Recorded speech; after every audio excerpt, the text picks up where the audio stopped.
Një tjetër simptom shumë e neveritshme është bullizmi ndaj njerëzve në Facebook, në Instagram.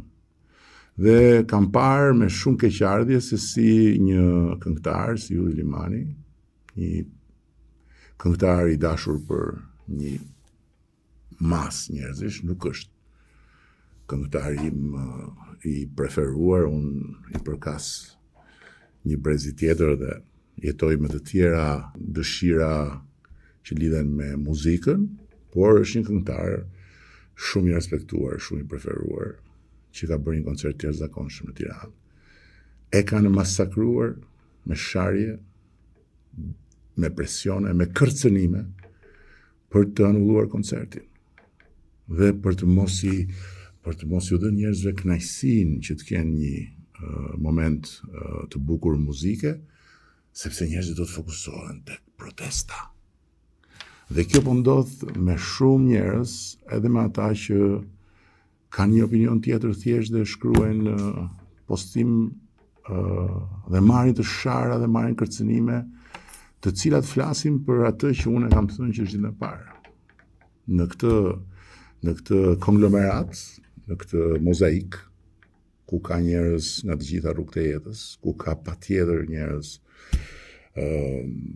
që kanë vetëm qëllime të mira, ka edhe një komponent fashiste. Fashiste, një frym fashiste. Dhe fryma fashiste nuk ka nevojë për uniforma dhe për armë. Fryma fashiste është fryma që thot Shqipëria është shqiptarëve. Pra, të gjithë tjerët jashtë nuk janë të mirëseardhur. Siç ishte Gjermania e gjermanëve dhe u bë delja zez e Europës për vite të tëra pastaj. Greqia është e grekëve, thoshin këta hajvanët e agimit të artë, që u bën një problem për Greqinë.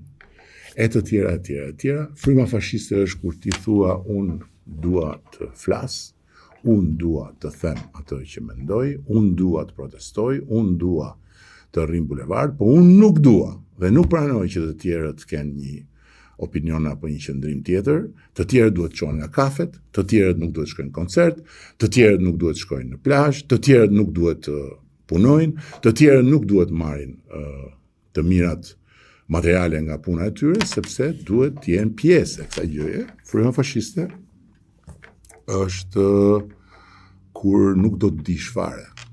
Dhe patjetër që kjo është një komponente shumë e rrezikshme e protestës. Por këto simptoma lidhen drejt për drejt me dy gjëra që janë të panegociueshme për një shoqëri demokratike dhe për shoqërinë shqiptare dhe për vendin.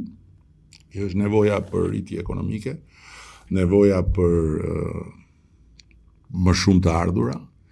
Dhe turizmi është një burim kaq i madh dhe kaq i rëndësishëm dhe këtë vit parashikohet të jetë një sezon më i suksesshëm ndonjëherë, por nëse kjo situatë do të vazhdojë dhe nëse anullimet do të vazhdojnë, ky nuk do të jetë një sezon i suksesshëm, ky do jetë një sezon i sabotuar nga vetë ne. Një gjë e paimagjinueshme, por që faktikisht mund të ndodhi dhe simptomat janë. Dhe tjetra është e patolerueshme që një grup njerëzish, që një forcë njerëzish, që një parti apo një konglomerat partish, apo që nuk e di quani si doni, të imponohet pjesës tjetër duke i thënë që o do mendosh kështu si unë, o unë do të të sakatoj, do të të bullizoj, do të të kërcënoj. Kjo është fashiste, është skandaloze. Dhe kjo duhet ndalur. Dhe kjo ndalet duke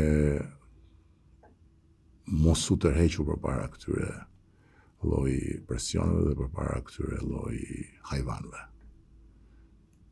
Kjo duhet ndalur.